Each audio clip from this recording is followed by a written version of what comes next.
Newcastle United 2, Manchester City 3.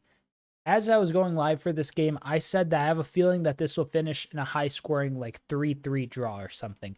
It didn't. It finished in a 3-2 win for City. And my oh my, we have a lot to cover because the scoring was opened up by an absolutely sublime finish from Bernardo Silva. And that pains me to say that because for a long time, I slated him, but he is a world-class player. There's no ifs, ands, or buts about it. And he was afforded a lot of space in the box, and he had a very tidy finish.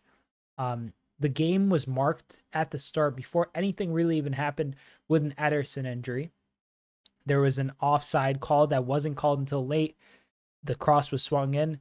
Two Longstaff, Walker slid tackled in, ended up hitting Ederson. And as a result, A, the goal was ruled for offside, but B, Ederson was injured. He tried to continue. He couldn't, so Ortega came in. Following that first goal from Bernardo Silva, which was one of the nicest goals I've seen all season, was scored. And then, it kind of felt like one of those matches where as the first half progressed, City, they kind of couldn't contain, all the possession. They couldn't keep control of the ball the whole time. And as a result, Newcastle were constantly on the counter, constantly trying to break through. And they just kind of kept growing and growing and growing in confidence until eventually Alexander Isak scored a wonderful equalizer from a brilliant assist by Bruno Guimaraes. After that, we had a very similar kind of curling effort to the keeper's left from Anthony Gordon.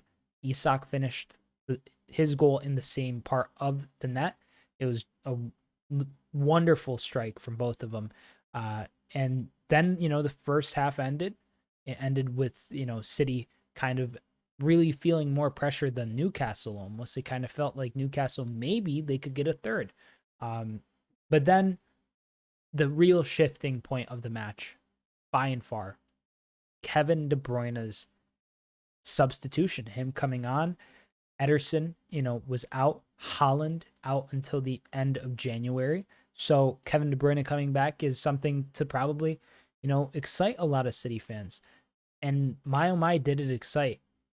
And I'll tell you why it excited, because he is their secret weapon. He is their best player. He's probably the best player in the Premier League. And in my opinion, he's one of, if not the best midfielders in the world. I think he is the best midfielder in the world, with probably Bellingham being second. But man, he's a wonderful player.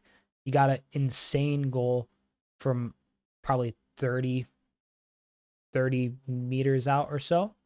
And it was a really, really good strike. Hit it super hard. It didn't leave the ground at all. Went into the bottom left corner, or bottom right corner of Dubravka's net. And it was, 2-2. And then City kind of started growing in confidence. KDB became the man that all the play went through. He controlled the game from there on out.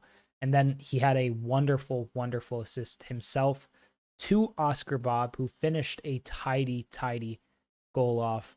And City won the game. Simple as that. I mean, KDB effect in full force. Just a wonderful player. World class. Doesn't surprise me that, he's gotten, what is that now? A goal and 3 assists in like 3 or 4 appearances off the bench now. Just a wonderful player. Something to fear for the rest of the league, on top of, having to fear, say, Haaland, having to fear maybe coming up against just the brute force of their possessive nature. Now you have Kevin De Bruyne, who is a jack of all trades, can do anything you need him to do. He can score, he can assist, he can win the ball back, he can retain possession, he can conduct play. He is brilliant. And if anybody ends up winning the season for City, if anyone ends up being the reason why City win the league, it will be Kevin De Bruyne. 100%. Him and Rodri, realistically. But either way, an incredible comeback for City.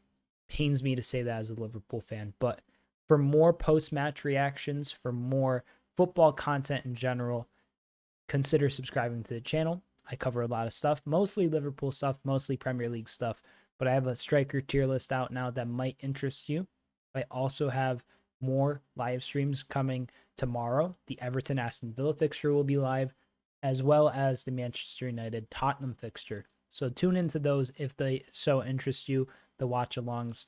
I will be live about half an hour before kickoff for both of them. And as always, if you're new to the channel, subscribe, like the video if you enjoyed, and comment down below with your thoughts on this. Are Newcastle in crisis? Are City back? What do you think about the remainder of the Premier League season for these clubs, your club, or any other team? Thank you so much for watching. I'm Sideline Sedo. Hope you enjoyed. Peace.